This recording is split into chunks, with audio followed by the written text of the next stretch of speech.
Okay, great. So I will also try to be short. Okay, no, but I don't need. I think the full. Yes. Okay. So so this morning we have derived the estimator for the stochastic background, so the signal to noise ratio. So I assume that I have two different detectors, okay, and I cross correlate the signal in these two detectors in order to reduce essentially to reduce the noise contribution. Then you, in principle, you could get confused because when I discuss the several detectors, I also discuss LISA, for instance. I also presented the LISA detector that is an interferometers that will go in the space and will have a triangular. I told you that we'll have a triangular geometry with 2.5 million of kilometer arms. Okay.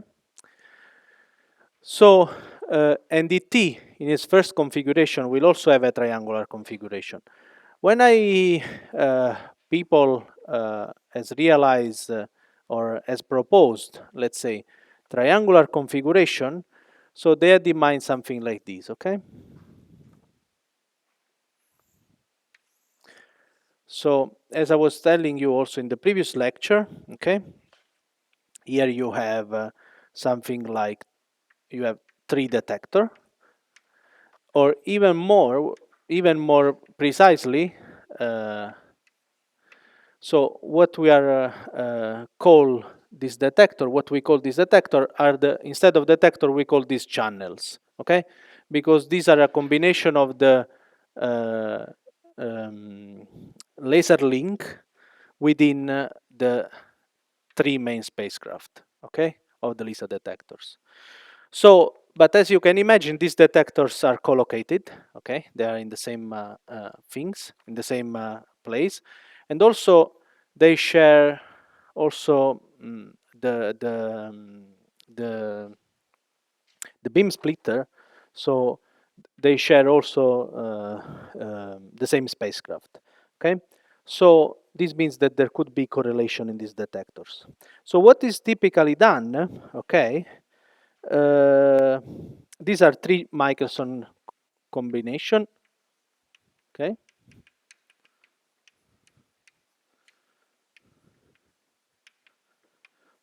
Okay. Uh, and since they share these arms, okay, they have common noise. They can have common noise.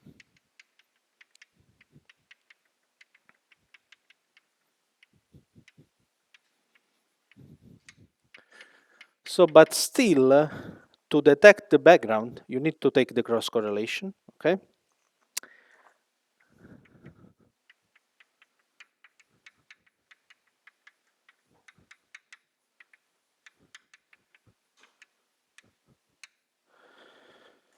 So, since uh, you want to cross correlate your data stream, essentially now you know that this data stream will be something like the response of your detectors, okay, times your signal, okay, let me write it as directly as omega GW because now you know, and then here let me write as Nij because it's clearer, but this is the guy that we introduced this morning, okay? So your data stream will have a signal projected on the geometry of the detector, plus it will have the instrumental noise, okay? So, but these are 3 detectors, okay? So this means that you have different noise, okay? So you will have the noise in the XX channel, because remember that you have to combine the data stream, okay? That is equal to the noise in the YY channel, that is equal to the noise in the ZZ channel, okay? This 3 channel combination. But you will, in this basis, okay, in what is called A X, Y, Z basis, that is one of the two bases in which you can perform the data analysis in Lisa, you will have also out of diagonal noise contribution, okay? So, and similarly, okay, you have a similar, if you do the computation, you have a similar behavior also for what we call the response function. So in the exercise, we gave just the AA response function. We will see soon now we will arrive to the AA response function. But if you compute, in principle, you can compute the response function for all the channel combination, okay? And you can compute the response for the what are called the XX and XY, so the mixed component. So people have realized that since this is a 3 by 3 matrix and this is an equilateral detectors, there is always a choice, okay, to diagonalize such noise matrix, okay.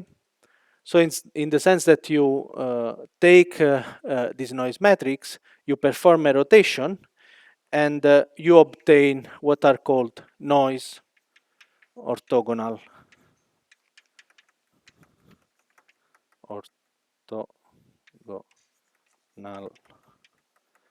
combination, okay?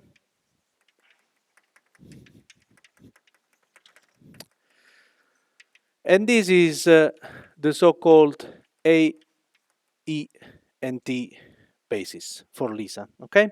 But it's very similar also for a T, okay? So this you can perform also by yourself, this noise combination, but if you do this combination, okay, of the signal in the different channels,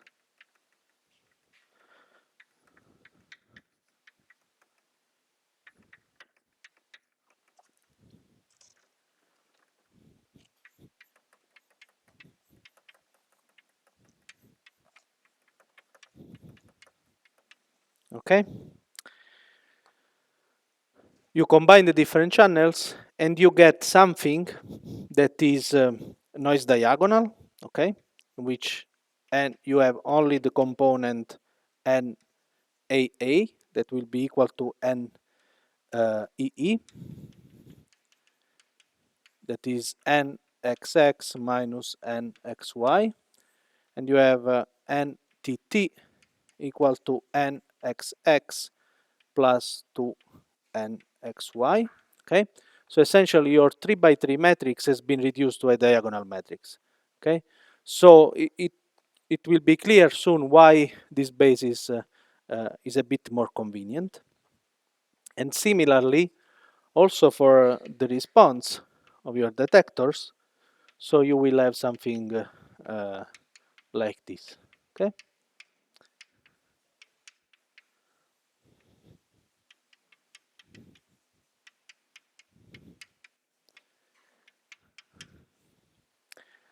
So if you work in this AET basis, so you realize that the A and D channel are essentially 2 Michelson interferometer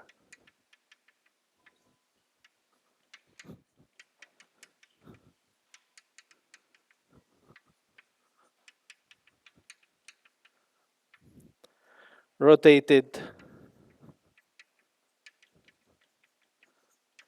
by 40 degrees, okay?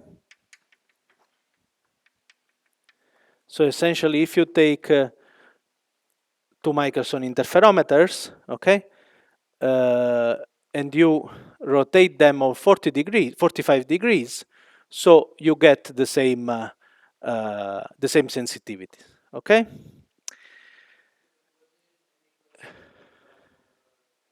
Sorry? This is an equilateral triangle, yes. No, this 60 is the angle is this angle, okay? 6 is this angle. So you are comparing the sensitivity of a triangle with 2L interferometer rotated of 45 degrees, okay? So, but what is even more convenient is that the T channel becomes almost completely insensitive to a gravitational wave signal, okay? At least at low frequency.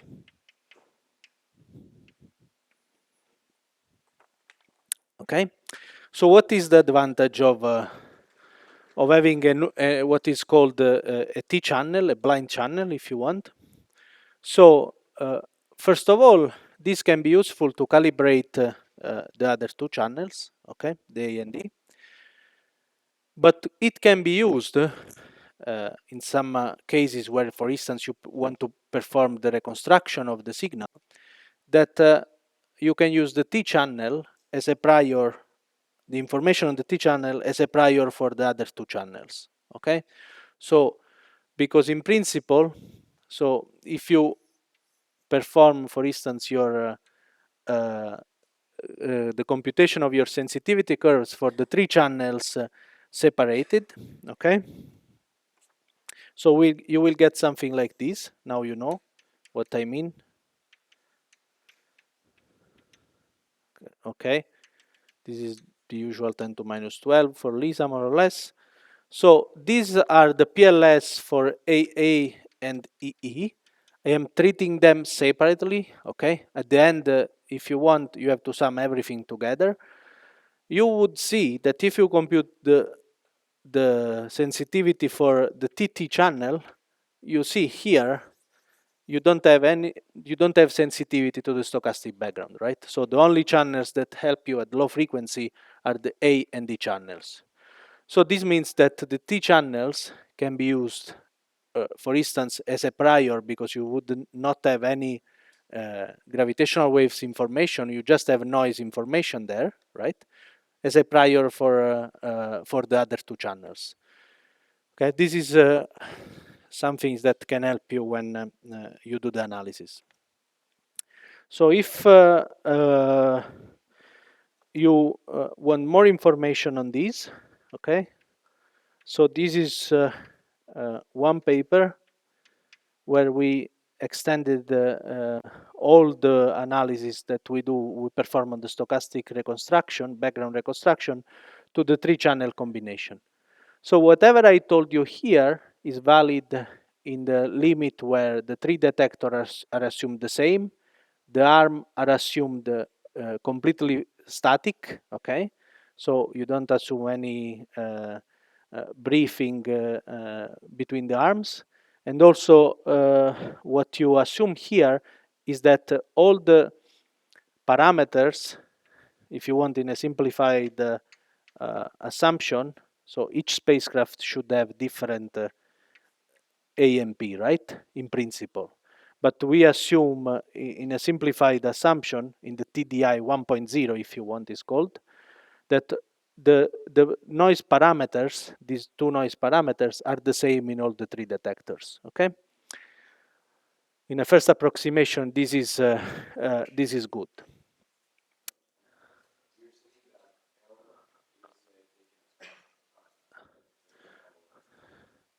Yes.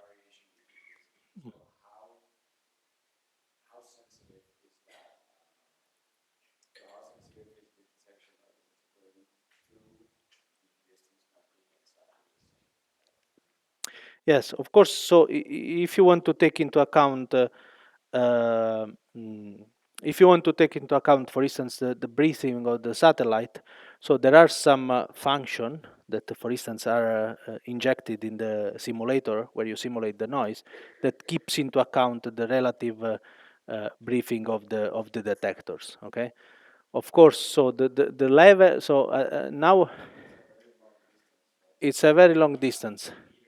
Yes, but remember that that's very important. Is so within at least in Lisa,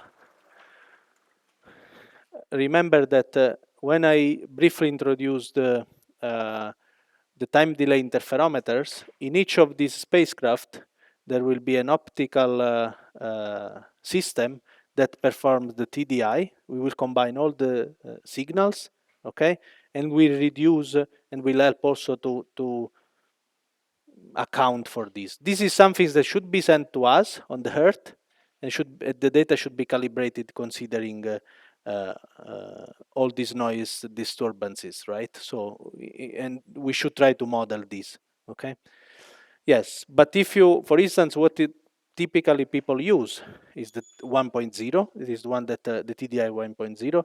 But if already you go to the 1.5 or the 2, so it's typically take into account also these, let's say, higher order effects. Yeah. So I introduced this diagonal basis because, as you can imagine, when I will explain you the likelihood, so the likelihood and the Fisher matrix in the diagonal basis is much easier, okay? Because you essentially, instead of in your 3 by 3 matrix, so you just have the diagonal channel.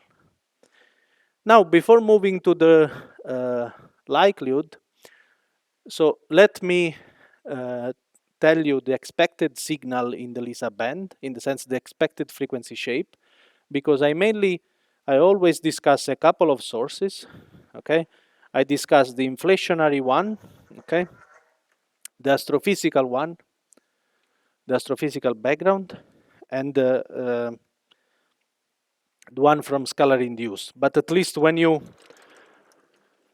so first of all, I don't want to sound a bit, how to say, unfair in not mentioning other sources. So you, and also, but more important is that you should know at least the expected frequency shape from the other sources on which you can perform parameter estimation, for instance. And then on this signal, we will build the formalism for the Fisher matrix. So this is related to the, if you want, to the lecture where I listed all the cosmological sources, okay? So instead of going source by source, I will go in template by template, okay? Giving you the most used, okay? And then in each template, you can associate a kind of source. Of course, the easiest, if you want, template is a power law background, right?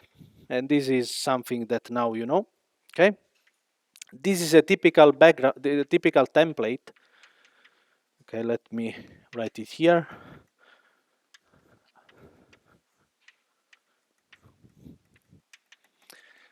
I write it with a logarithmic amplitude, but of course it's the same. It's just that, okay, you have an amplitude. The template is characterized by an amplitude, a peak frequency, a reference frequency, and a spectral tilt, okay? So this is the typical template that you expect from single field model of inflation, as we have seen.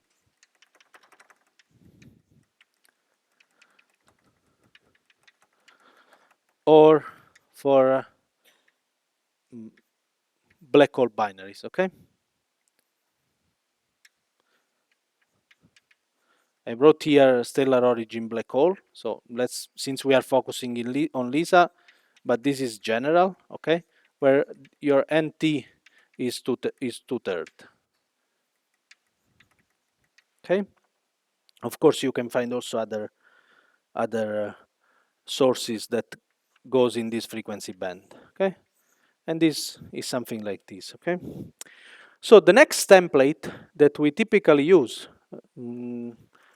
going beyond a simple power law, as you can expect, is a broken power law, okay?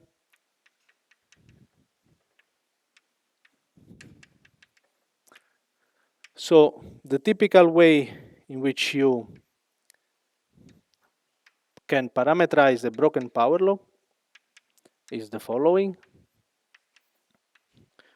10 to the alpha times always NT1.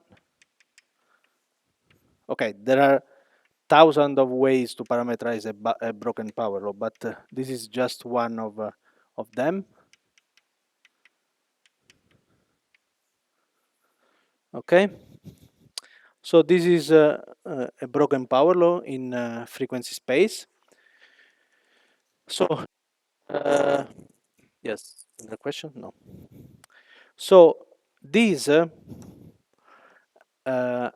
is a, so if you again do this, so this is the typical, okay, probably the transition depends a bit, but in this way, okay. This is a typical template that emerge from first order phase transition, okay.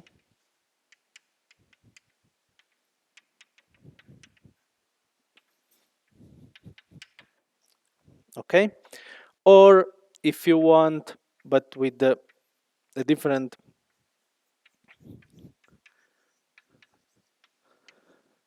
also from cosmic strings, okay, which can be associated both to a broken power law. Essentially, you have two tilt, one here and one here, and here you have your f star, your reference frequency. Okay, in the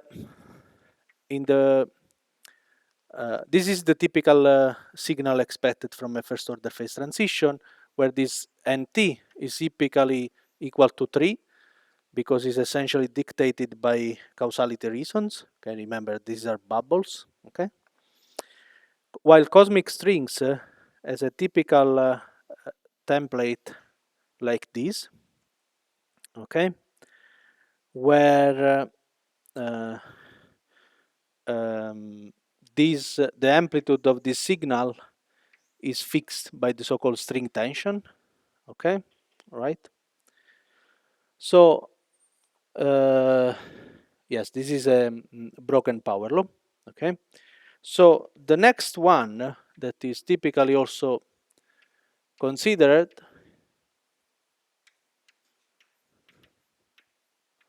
is a Gaussian template.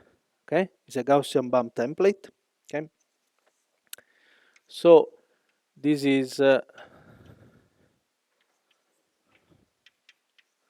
like an amplitude times an exponential function of minus log of f over f star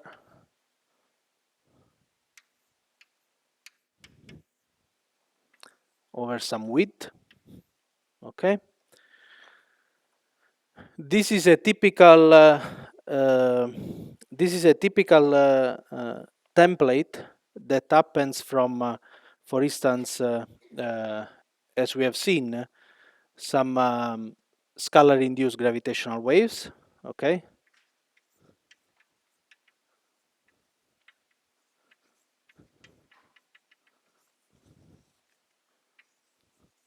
okay, or some non-perturbative phenomena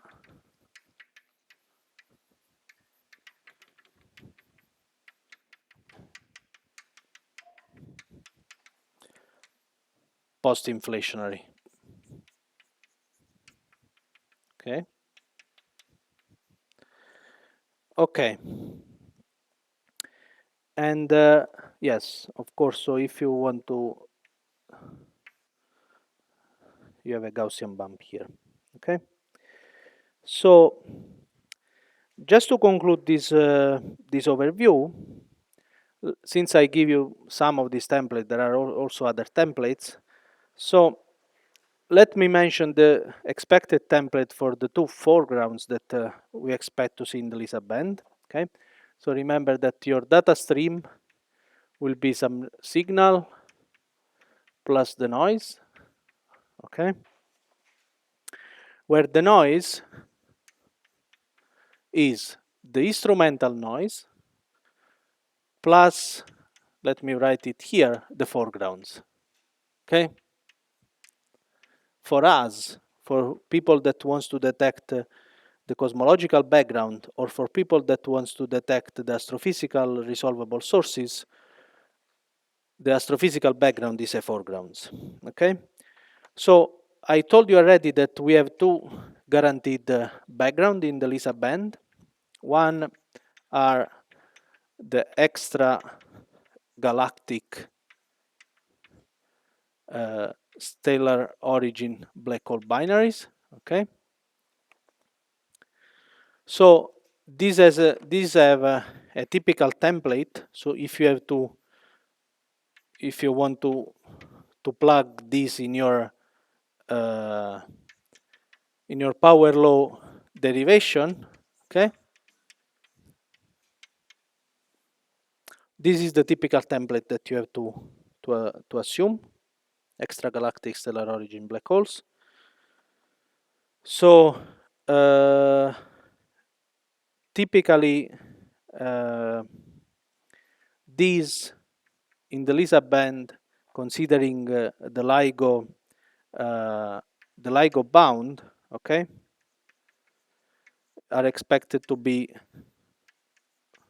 minus 12, 10 to minus 12 at f star over the 10 to minus 3. Okay, this is really at the border of the detection of LISA. Okay, and then something a bit more complicated, okay, are the so-called galactic binaries that I already mentioned.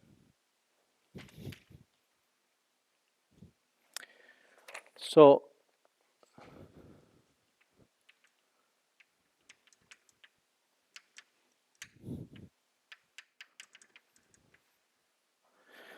the template for this, it's a bit more complicated. Is some amplitudes to some power to the two-third e r minus f1a minus f2.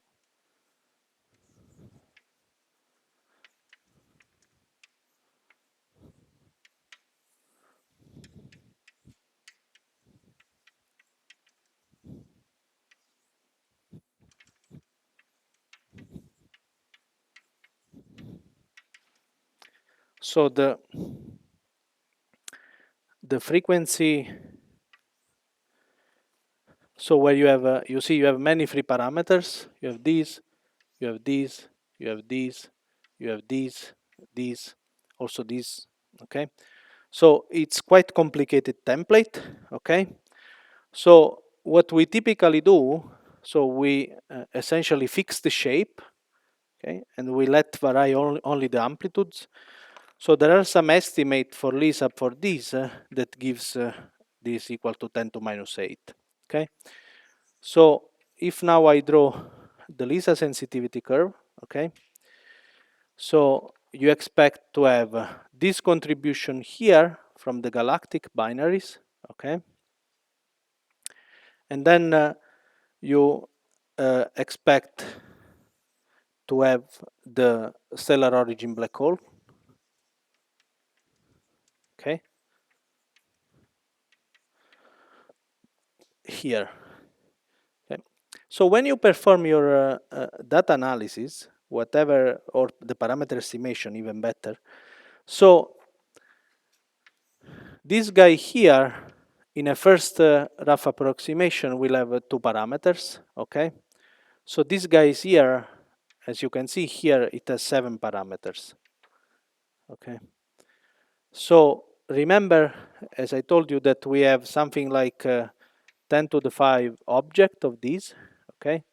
So doing a parameter estimation is quite challenging for this kind of sources. And on top of this, so you will have both your resolved sources, your massive black hole, your MRIs, and so on, and hopefully the cosmological background.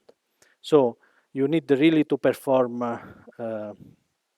advanced statistical tools to extract and do the parameter estimation. So what I'm going to give you now is the simplest, if you want, tool to understand how well, for instance, you could measure this, how well you could measure the tilt. Remember that here this depends from two parameters. That is a completely simplified assumption. It's of course, I think that you already know that when we will approach close to or in the next years, so parameterizing the noise of Lisa in terms of two parameters is something not realistic if you want to be. So it's much more complicated than that. But the Fisher matrix, that is the topic of this lecture, is the tools that allow you to have the first rough estimation on how well you will be able to measure some parameters of these models that I show with the given accuracy. Okay, you want to estimate the accuracy with which your future detectors can measure some parameters. Of course, so this is how to say. This is really the first approach. The parameter estimation and so on cannot be performed with the Fisher matrix, right? So it's not robust enough for doing a full parameter estimation, but it's good to have an idea of the performance of your detectors. So the next topic is Fisher matrix, is likelihood, if you want.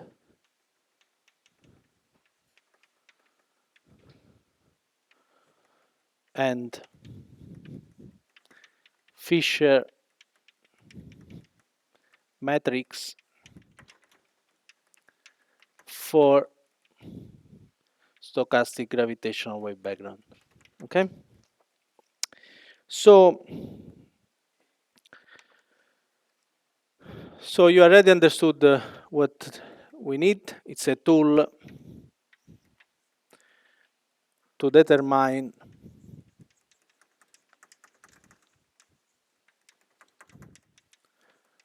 how well your detector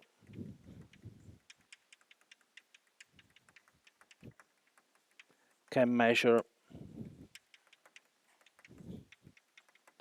or can infer, can measure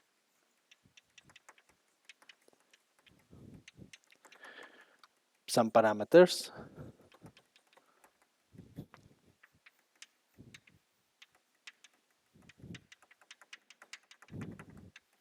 associated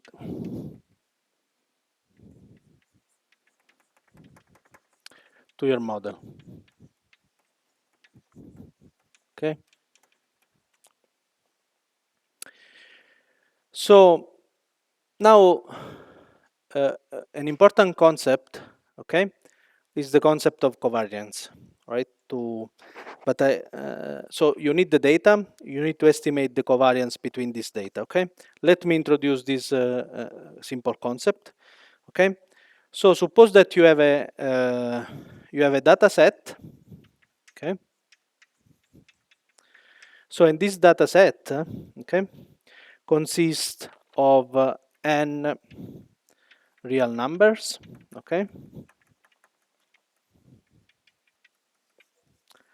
x1, xn. Okay, so that we can arrange in a vector. Okay, so this can be whatever you want. So it can be data stream of your piece of data stream. It can be the temperature of the CMB. It can be whatever you want. Okay. So before collecting this data, so we can think about this x, okay, as a random variable.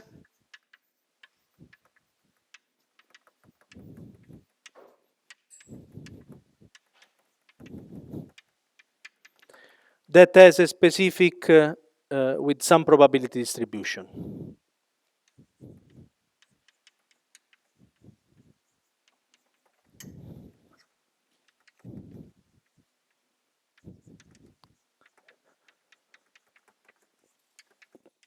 Okay, that I call it for the moment L of x and theta. Okay, so where these theta are your model parameters. So theta is again a vectors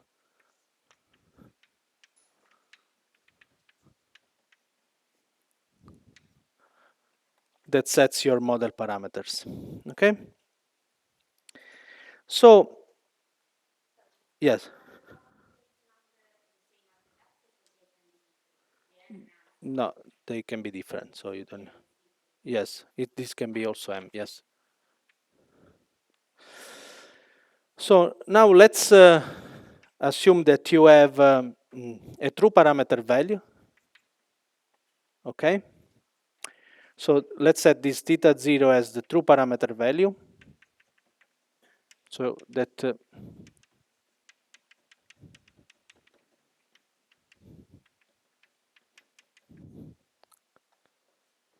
okay,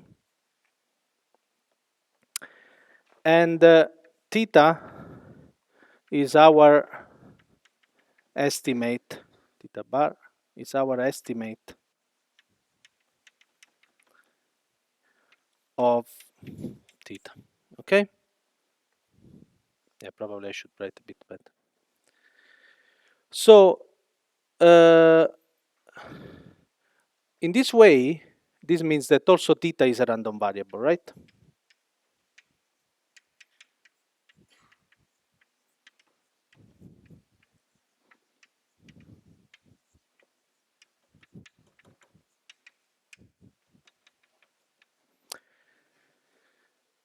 But if you want that your uh, theta is a good estimated, is a good estimate, so you need to require that is unbiased.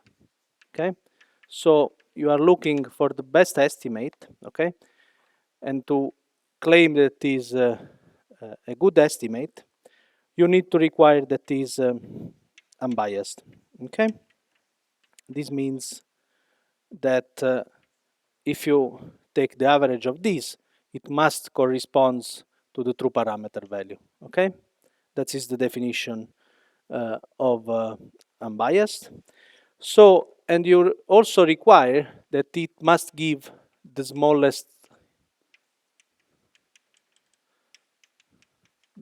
uncertainty.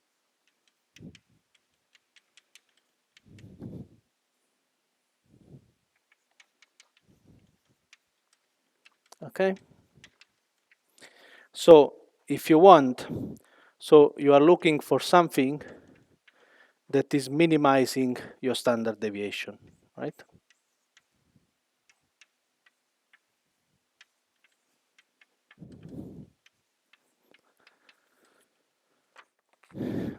Okay. This is what is typically called the best unbiased estimator,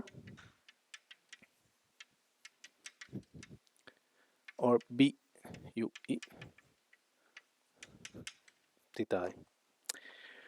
So a key concept, as we will see soon, that is strictly related to this, is the Fisher information matrix.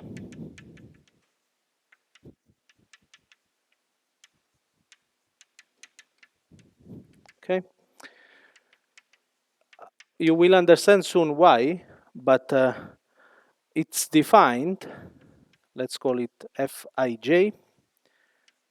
Is defined as the second derivative of the log of the likelihood. Okay, I still have not defined it, but it's the log of the likelihood over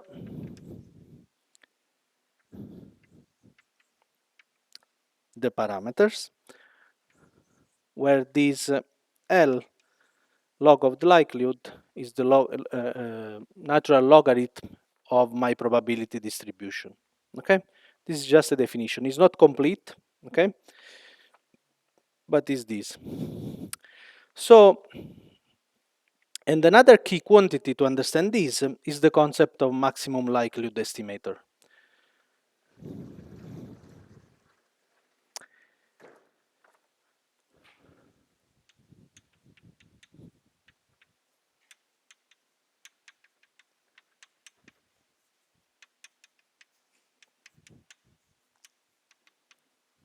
Okay, let's call L.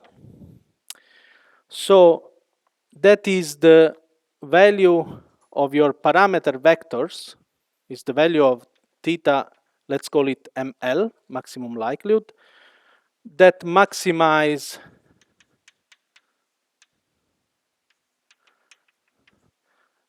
the likelihood. Okay. So so if you think that this is a function of some parameters, okay, so you can call this as likelihood function. Okay.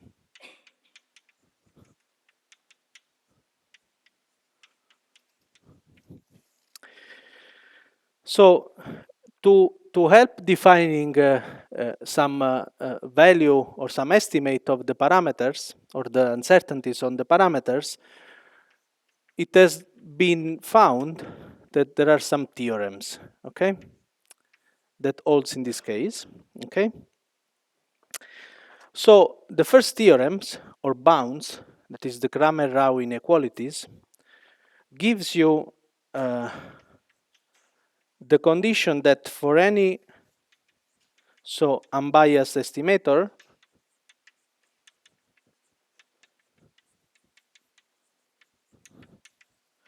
so there is a lower limit on your uncertainties, okay, for which the uncertainties must be larger than the inverse of the Fisher, okay. This is the so-called Kramer-Rao inequalities, okay. So this is a theorem.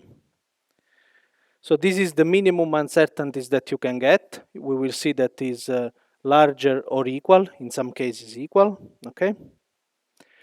So the other useful theorem is the following, is that if there is a best estimator, okay, the best estimator will be for sure the maximum likelihood estimator, okay. So if there is a view, theta bar, okay, it is the maximum likelihood, okay.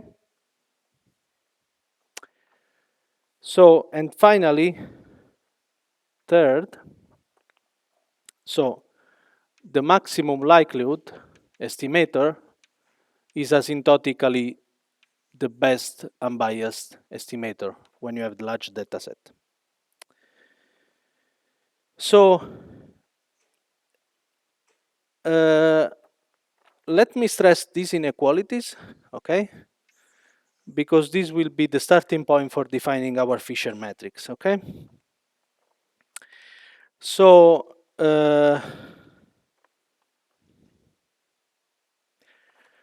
in this case, okay, where you have a large data set, okay, or you take your data stream and you divide it in many segments and you find that your maximum likelihood is a best unbiased estimator, what happens is that in the third case,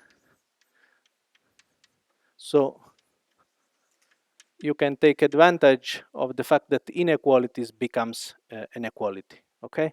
So you have find a way, so when you have defined your maximum likelihood estimator and also you have realized that asymptotically you are in the regime where you have, for instance, a large data set, so your uncertainties, the best uncertainties, if you want, is exactly the proportional to the inverse of the Fisher matrix, okay. So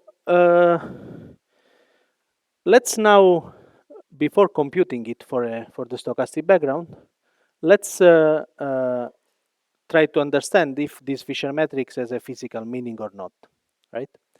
So we have taken our likelihood function,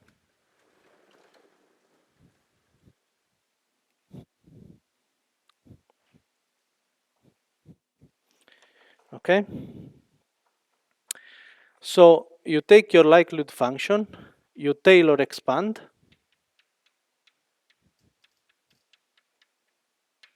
okay? So if you Taylor expand this likelihood function, so the first derivative of the likelihood function will be 0, right? Because we have defined our best estimator, the one that maximized my likelihood function, right? So on the maximum, when it's evaluated on the function, the first term is equal to 0. The first derivative is equal to 0, okay? So this means that the first dominant contribution will be the quadratic, right? So in your Taylor expansion, okay, since L is equal to the exponential of minus L, okay, you can assume that your likelihood function is with good approximation a Gaussian around the best fit, okay? So you have the second derivative terms. So this means that this is with good approximation a Gaussian near the maximum likelihood point, okay?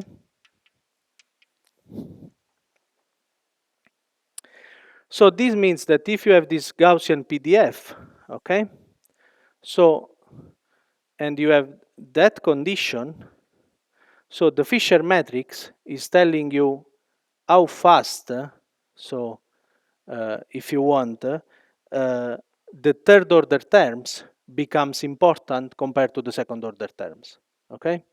So this is a measure of how large is your distribution function, okay?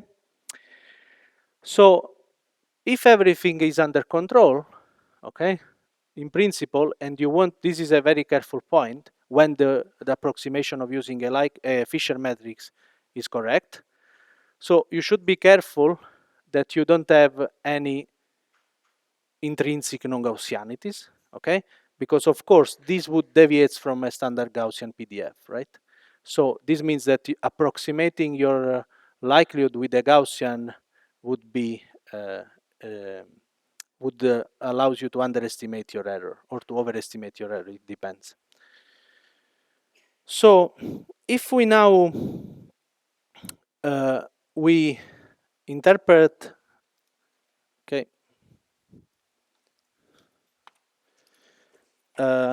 my L as a Bayesian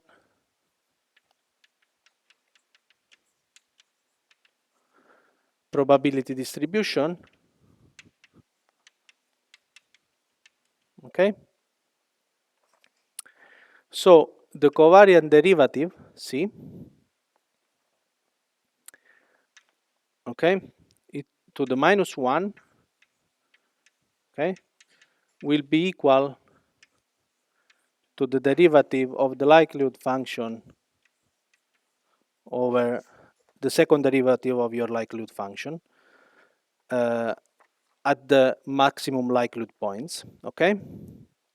So, and now you realize that there is a relation between, I cancel the definition of the Fisher, so, but you realize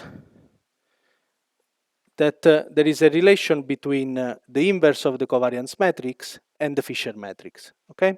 So essentially, the Fisher information matrix, FIM, okay, is the expectation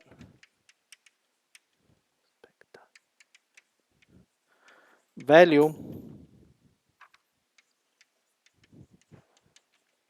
of this quantity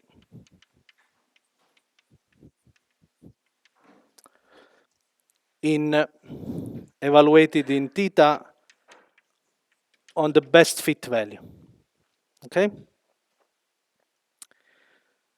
So, and if your estimator is unbiased, okay, so this should correspond also with the maximum likelihood point, okay?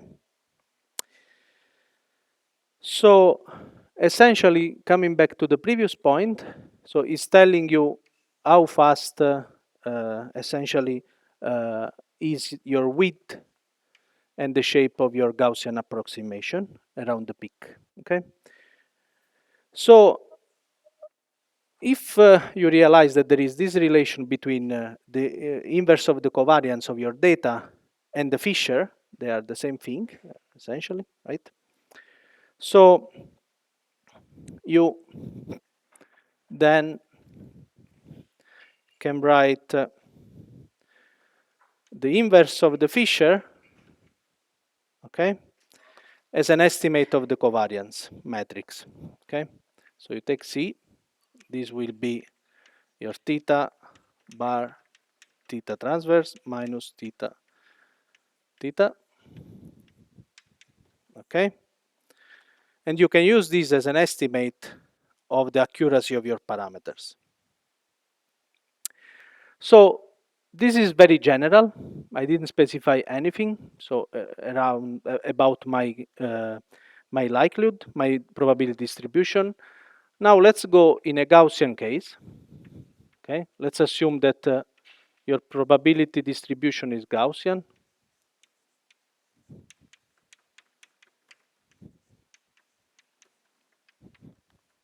Okay, and let's see what happens. Okay,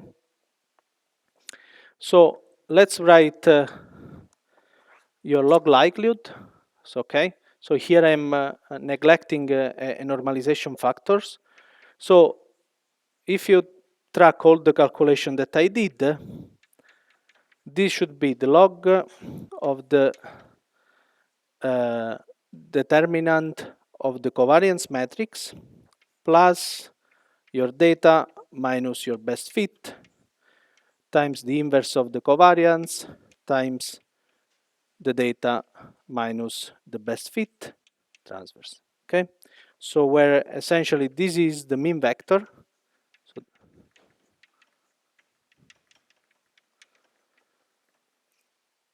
yes, and C is the covariance metric.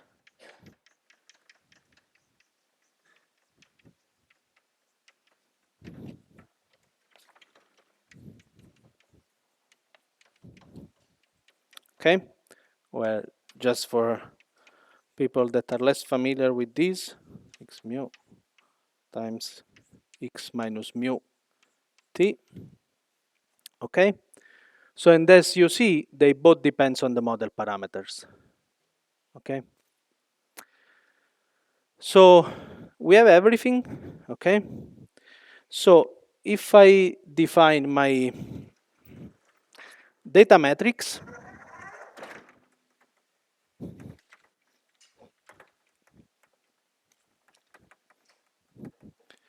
so I write everything in matrix form.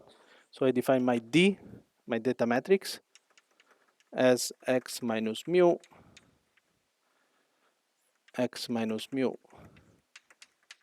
Okay, I can finally write, okay, that 2 times log of the likelihood is the trace of logarithm of the covariance matrix plus C minus 1 times D bar. Okay, so this is in general your log likelihood. Okay, so if we have this likelihood form, and in particular I will use that one, so now we can write the likelihood for the stochastic background. So now in reality you already know, so what is my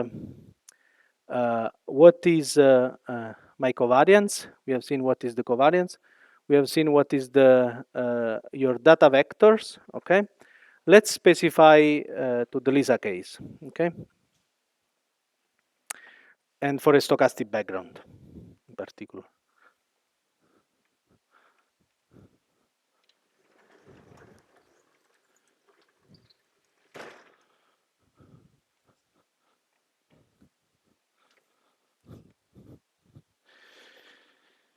So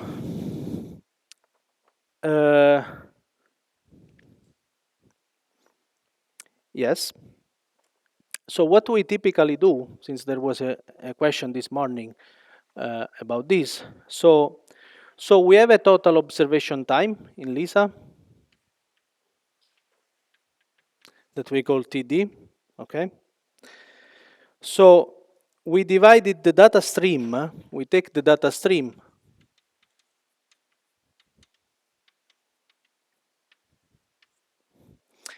and we divide it in ND segments, okay? Later I will tell how we simulate the data stream. So, and each data stream will last this amount of time, okay? So this is still done in the time domain. Then we Fourier transform our data, and then we get our data stream in the frequency domain, where you have D in frequency, I and S. Okay, let me explain this, what they are. So S are the segments, my number of segments, okay? I are the TDI channel, the ones that I introduced before. And K are the frequency.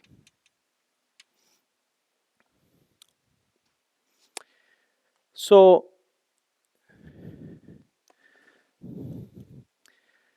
in our case, for the Lisa band, this is the detector dependence, okay? So the resolution of each segment is essentially given by the number of segments over the total observation time. So in the Lisa case, this is around 10 to minus 6 Hertz, okay? This is important to know how to pass from the discrete regime to the integral integration, okay? So what we do to simulate our signal and noise, it's quite easy, I think. So we assume that both signal and noise are Gaussian distributed.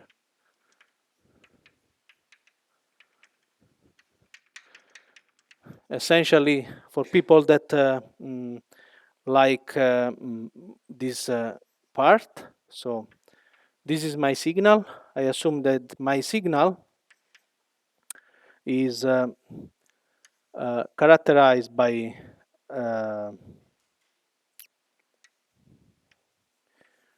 some Gaussian distribution that has zero mean, okay, and with some variance given by the variance by the signal itself, okay.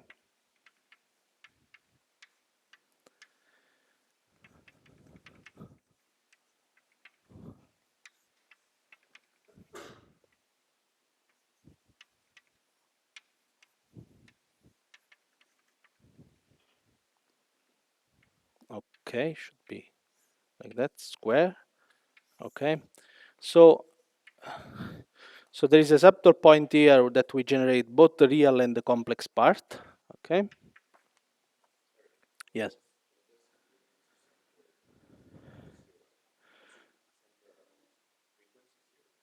No, this is how you generate your data. You assume that they are distributed with the Gaussian assumption that has zero mean. So remember, this is a stochastic background. So this is the assumption that we do here. Okay. So you are free to also to choose this in a different way. So this essentially you have a mean here and the variance here, okay, that is given by the PSD, if you want, of your signal in this case, and of the noise in the is the same for the noise, okay, only that in this case you have the noise PSD. This is omega n, okay, similar here. So you have four functions, okay. This is how we do the data generation, at least as in Lisa, okay. So there is a technical point here. So this procedure is quite heavy. So what we do then is we inverse noise weight our data. So essentially we reduce, if you want, we reduce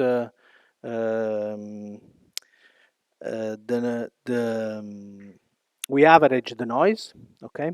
we average the data, we inverse average the data, so this reduces the computational powers without losing any information, of course, on the signal and the noise. So we do this technical thing. So I don't think that this is important to explain. Okay, if you want, I give you the reference to do this. So uh, I have everything to compute my likelihood. Okay. So let's compute the likelihood. Let's write the likelihood. So I have that the log of my likelihood, okay, will be equal to dik on some parameters theta, that is proportional the sum over the frequency log of determinant of the covariance matrix, that will be a function of frequency and the parameters, okay.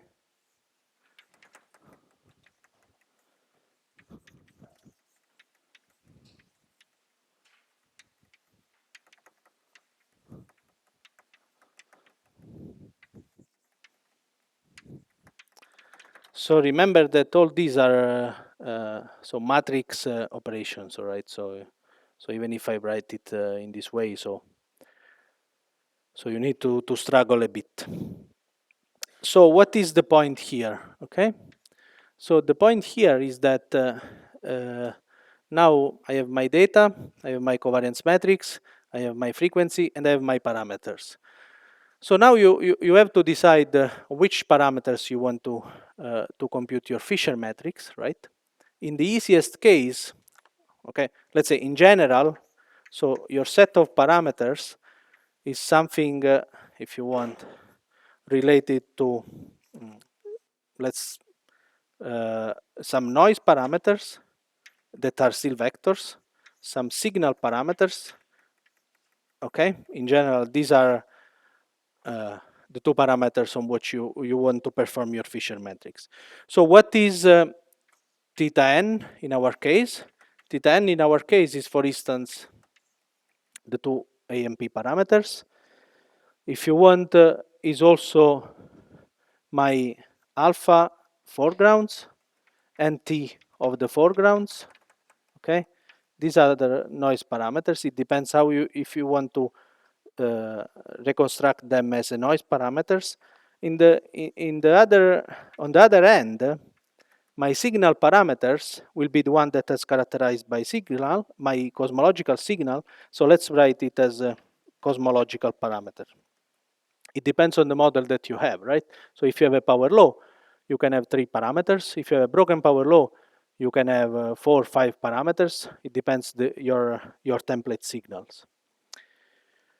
So now you have everything, right? So you have I give you the likelihood. You can compute the Fisher matrix.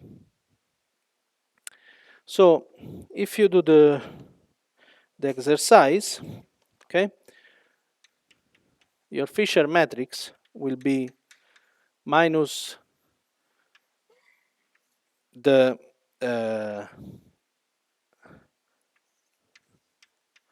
second derivative of log of the likelihood, okay, and this is evaluated on the best fit, okay. This will be your Fisher matrix. So if you apply this to the definition of the log of the likelihood, you will see that this is equal to k sum over k trace over c to minus 1 derivative of the covariance matrix with respect to theta I, c to minus 1 derivatives of the covariance matrix over d theta j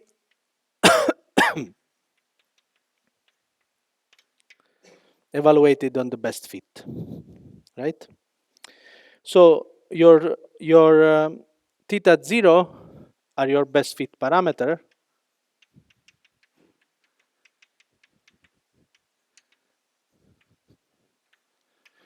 That you typically find maximizing the likelihood, okay? So you compute the first time derivative with respect to theta, alpha, let's say, you put equal to 0, and you find the best fit parameters, okay? So where you have assumed that your covariance matrix, okay, is equal to dik dj k star, okay? This is the assumption of your covariance matrix. So if you do everything, and you do everything correct, so you finally arrive at your Fisher matrix for the stochastic background. So the Fisher matrix, so in the diagonal basis, will be observation time times the sum over A, E, and T channel. So I have substituted the sum over the integrals, okay? So again, here is an integral between f min and f max. So this will be, sorry, the logarithmic derivative with respect to alpha or a, okay, it's the same thing. So remember that now I am in the diagonal basis, so I don't have ij, I just have ii, because these are all diagonal. Okay, that is one of the simplification of going in the a e t basis. Okay, and this is the form of the Fisher matrix. So let's see in a specific case to conclude. Okay, so in the case of Lisa, your log of the likelihood will be proportional to the number of data chunks in which you chunk your data stream. You sum over your different channels. You sum over your frequency, okay? And you have your likelihood, that is always data minus your theoretical model, okay? Is whatever I wrote before, over some variance, okay? Square. So these D are the average data.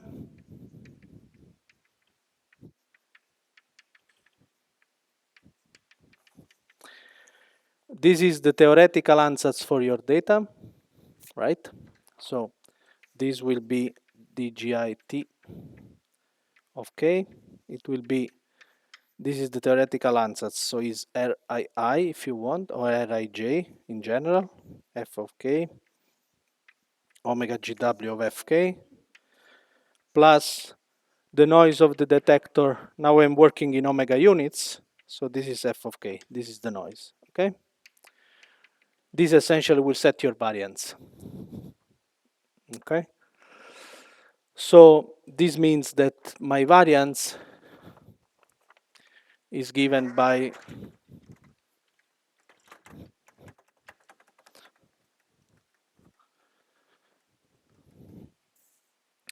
so my variance is equal to dii kth square, okay? So if now I assume that my noise parameters are fixed, okay, I assume that I don't want to measure the uncertainty of the noise, so the easiest Fisher matrix that you can compute, also in the exercise, is the following, okay? Is the sum over, is T ops times the sum over the channel, A, E, and T, for the integral over the f between f min and f max. So essentially I just substituting my covariance matrix, okay? So you will have the following. So you will have the derivative of your signal over your parameter alpha, the derivative of your model, I want to say, over your parameter beta, theta beta, you have the response I square of f over RII of omega f plus the noise II of omega of f square evaluated on the best fit, right? This is the Fisher matrix for a stochastic background, okay? So these are my parameters. If you want your amplitude and your reference frequency, this is the response of the detectors, this is your model, and this is your noise of your detectors. Okay, here you have the response as well. So if you take the inverse of this guy, okay, so you take f alpha alpha and you invert this, so this will give the uncertainties on your alpha parameters, right?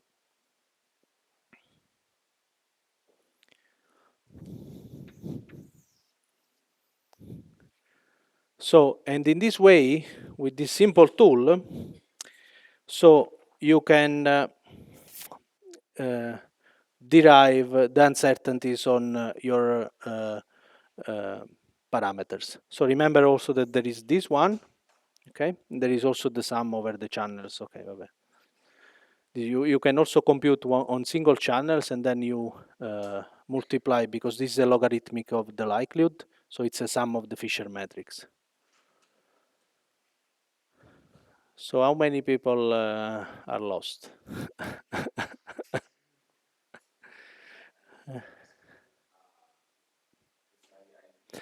Because this, of course, is a yeah. You have. I assume that you have a bit of Bayesian statistical knowledge. That, of course, is not uh, some things that you could have, for instance. Yes.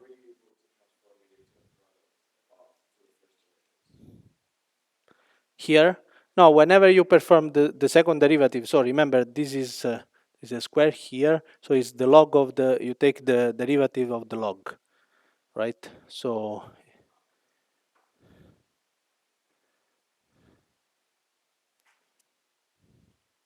in this, yeah.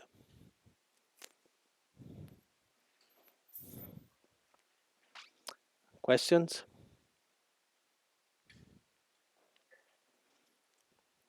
So whenever, so you have your model. For instance, your model is characterized by an amplitude, by an f star, by, yes, in this way, okay? So you know that your best fit is measured with an error, I don't know, you center your best fit, for instance, to the 10 to minus 12, and you measure these guys with an uncertainties of something, okay? The first rough approximation is done with the Fisher matrix, okay? Right, so it is more simple than what you think. Who is familiar with Fisher matrix? Okay, 2-3%. Okay. Okay. Just you know that there is this tool now. Uh, so in the papers that I listed as references, you can also find more information, also to extend the Fisher matrix to more complicated situation. Okay. Other questions in general, not only on the Fisher matrix, because I stop here. I think that my part of the course is done. Okay.